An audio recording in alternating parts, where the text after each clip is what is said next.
来看德国2月23大选，中午右派的基督教民主联盟正做上大党。因那基民党党主席梅尼兹是后一任的总理。因那极右派另类选择党是摕到2成的票，变作是第2大党。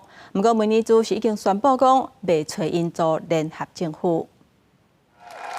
支持者大声喝休，梅尔茨要被上台，现场就直直拢是咧喊总理的声。梅尔茨带领的基民基社联盟，甲政局并盘，后一任的总理强美就是伊。伫德国面对经济衰退、移民的问题，另外还有美国川普2点控摇动欧洲地缘政治的时阵，外界拢会关注即马60岁的梅尔茨安怎面对这个局势。 Wir müssen jetzt wieder schnell handlungsfähig werden, damit wir im Inneren das Richtige tun können, dass wir in Europa wieder präsent sind, dass auf der Welt wahrgenommen wird, Deutschland wird wieder zuverlässig regiert. Und dafür steht die Union, dafür stehen wir und dafür stehe ich auch ganz persönlich. 这场大选，德国创下真济历史上第一，除了全国的投票率有83.5%，创下1990年当西德统一以来的上悬。极右派另类选择党阁摕下比顶届大选加倍的选票，是2战以来极右势力上悬的民意的支持。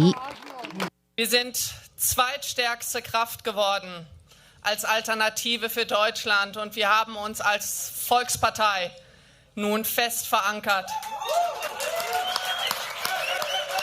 虽然党主席韦德尔对联合组内阁是开放的态度，不过梅尔茨所带领的基民基社联盟在内，主要政党拢排除这项可能性，维持德国战后对极右势力的防火墙。在基民基社联盟胜选了后，川普也透过社群媒体祝贺，表示这是德国伟大的一天。不过梅尔茨表示，伊对美国无幻想，目前上要紧的是赶紧增强欧洲，让欧洲在各方上真正达成，无靠美国会当独立自主。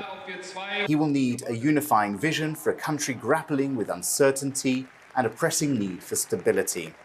And for Germany and for Europe, what happens next will be closely watched. 德国联邦众议院有630个席次，梅尔茨的联合内阁爱超过半数的316席的话，小党恐惊是关键。法国媒体 France 日时分析讲，若准基民基社联盟未单独和社民党 SPD 组内阁，安尼就要看极左的小党 BSW 敢会当下过联邦众议院的上计标准5%。 若准 BSW 无成功，落尾恐惊爱转去到加上绿党的3党组内阁的命运。德国 GDP 已经连续2年负成长，汽车等关键产业伊个面对市场的竞争，要正方便经济，原底就无简单。最近川普的汽车含对等关税，又搁互规个政情亲像无比咸润过。后任的总理梅尔茨敢会当改善这款状况，各界拢在看。公司新闻洪如梅编译。